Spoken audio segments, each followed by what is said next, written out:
the people in China, but it does give us a good window into what people care about. And so you see a lot more stories now being motivated, or the reason why the right reporter pursued that was because they saw that there's a huge conversation about it on Weibo. So, and so I think that it's becoming more sophisticated, that there's no longer sort of like, probably 10, 20 years ago, you'd see like stories about how weird China is, like, oh, Chinese, there's a dog restaurant and whatever. But that type of story would be laughed at. Like, someone who does that type of story would be considered sort of a complete amateur these days, because it's that doesn't fly anymore. Like, the reason why, for example, the environmental story became so big this year was because of the fact that for many middle class Chinese, it became like the central topic of conversation in large urban cities in eastern China and northern China especially. And so I think that the line of reporting that foreign media started picking up on that was, and why they aggressively pursued that story, was because of the conversation that was going on among Chinese. Same with issues like food safety, for example. That's like pollution and food safety are probably the two topics that Chinese would love to see more reporting on from anyone. Like, they want more transparency on that. And so I feel like any reporting we do on it, just that really does a public service for people throughout China. Okay, we'll take another question on this side, right over here. Okay, I have a question for Edward and Natasha, because because both of you work for foreign media, but you all look Asian. So when you investigate in China, have you ever been treated differently from journalists having Western appearance? I mean, what I mean is, let's say when you go to a town, when you try to talk to an official, he or she may treat you in a very barbaric way.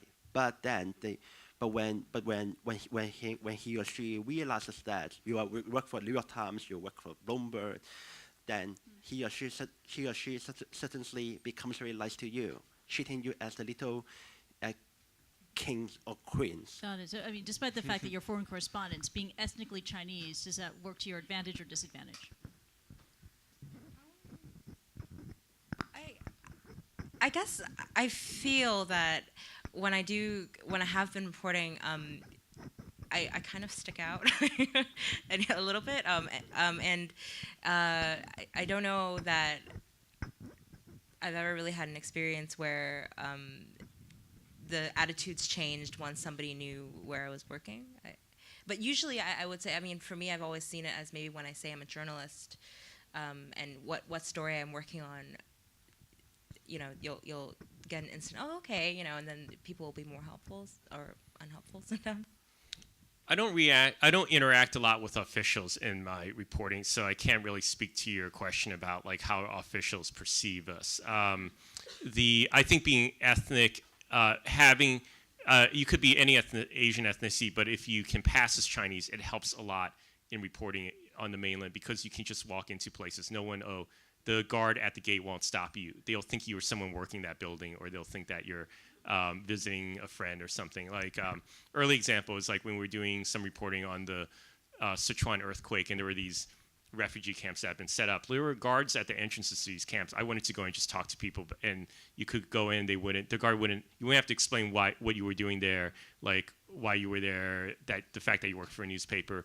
I just did a story this week on hacking, and there was this trade show for police equipment that you could go to, and there were Westerners there, but I think it helped. Most of the people there were Chinese, and it helped to be able to hang out like in these booths where they were making these pitches for police equipment, and just like listen to them people talk. If you were a Westerner who was like standing there sort of listening, taking notes, I think it would have been you would have stood out more. So I think in terms of getting access, it helps a lot.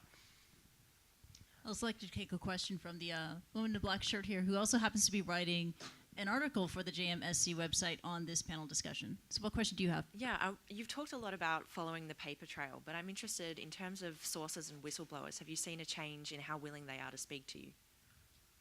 Since when? Well, actually, I guess, yeah, since you've published these stories, have you seen any sort of increase in people who are willing to get in contact with you? Certainly at Bloomberg, I mean, this was kind of reporting we hadn't really done before. So we did open up a lot of new sources originally, and it put our name out there for a lot of people who weren't really aware that we did that kind of reporting. So we certainly had a lot more people come and talk to us. Whether that means there's an increase in people wanting to be whistleblowers, I don't know. I think it's still very difficult for someone to go out on a limb in China and to come along and say, hey, I'm going to tell you all about something that's extremely sensitive, or that could cause them some kind of repercussions. But Ed? And then I think the flip side of your question was then the sources that were approached for these stories, then do they have they sort of quieted down, and I think whenever one of these stories appears, there is sort of like a period afterwards when the source might not want to keep in touch with you immediately because they don't want they assume that the authorities might be monitoring your communications, and they want to see who gave you this info. But the other side is that you also don't want to keep in touch with these. I think there should be a chilling period right afterwards, because you should not, try and hide your footsteps, not get them into trouble. And so you don't want to contact them immediately and stay in touch to the same degree that you were right before the story ran. So there's a cooling off period. Then I think that people get back in touch with each other again after that. Okay, we're in the final stretch now. If you have that epic question, sorry, Ying, epic question from Ying, please. Well, I have a question for Ed. You have done a lot of reporting on Tibet. So what's the status of reporting there? Well, Tibet's the one geographic area of China where it's illegal for foreign journalists to show up there unless you've been invited by the government on a government-sponsored tour. In my years, that's only happened one time. In my 5 years in Beijing, that's happened once. I went to Lhasa and a few areas around there as a result of that. But I think recently, I think if you go online, France 24, I believe, did a video report from there. They were invited on a tour. But you can access the Tibet story from Qinghai and Sichuan. The thing is that a lot of people who don't understand the geography of China think that Tibet's just the TAR, but at least half the landmass of Tibet is outside of what are the borders of the TAR, and there's no difference other than there's some differences in some policies between the TAR and these other places, but in terms of the type of elements you're looking for in story, you can get to all of them in Sichuan and Qinghai.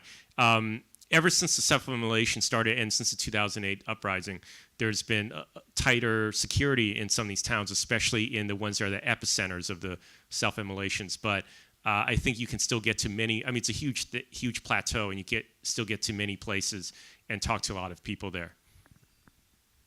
Okay. One last question. Stand up if you really think this is an awesome question. All right, Miss in the back.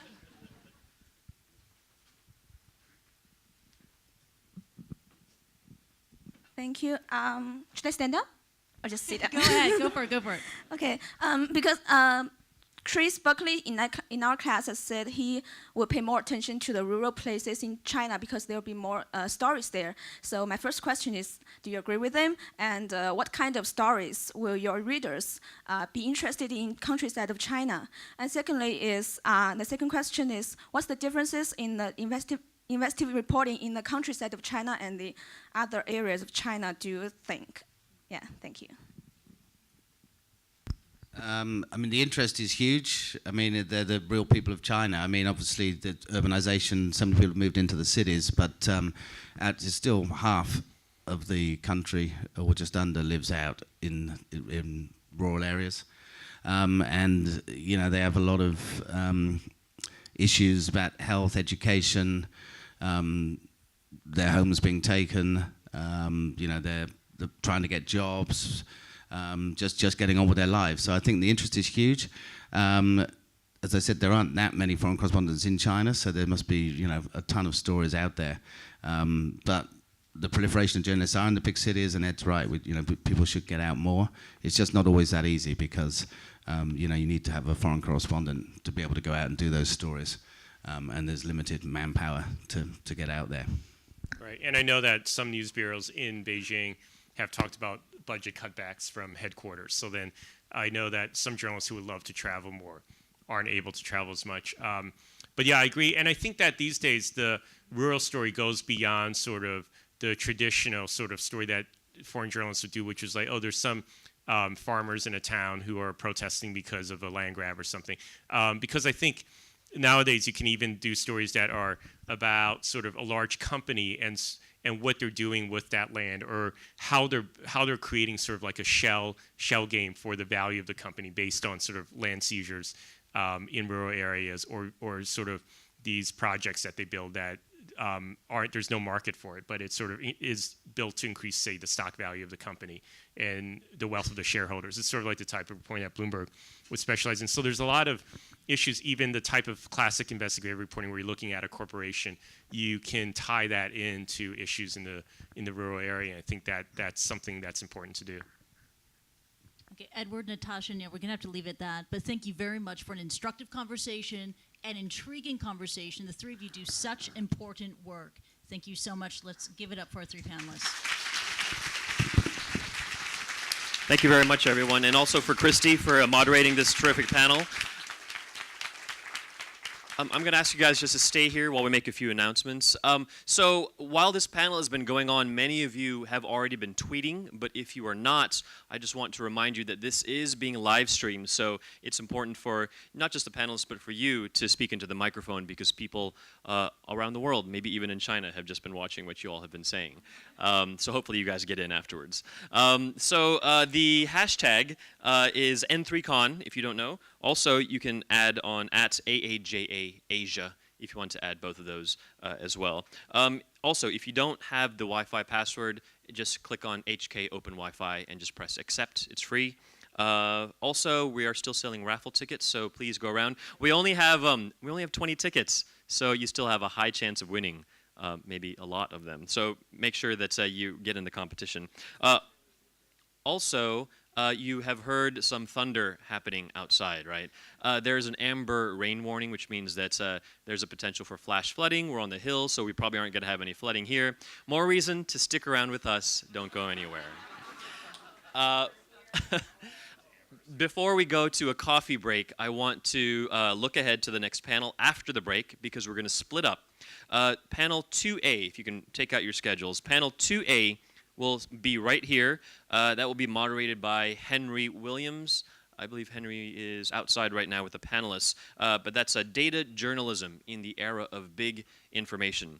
In addition, in Menghua T3, which is past the coffee and past the muffins, that way, T3, that is connecting the dots from journalist to entrepreneur, and Professor Ying Chen will be moderating that as well. We start promptly at 11. Right now it's 10:45, so if you need coffee or need to stretch, now's the time to do so. Thanks, everyone.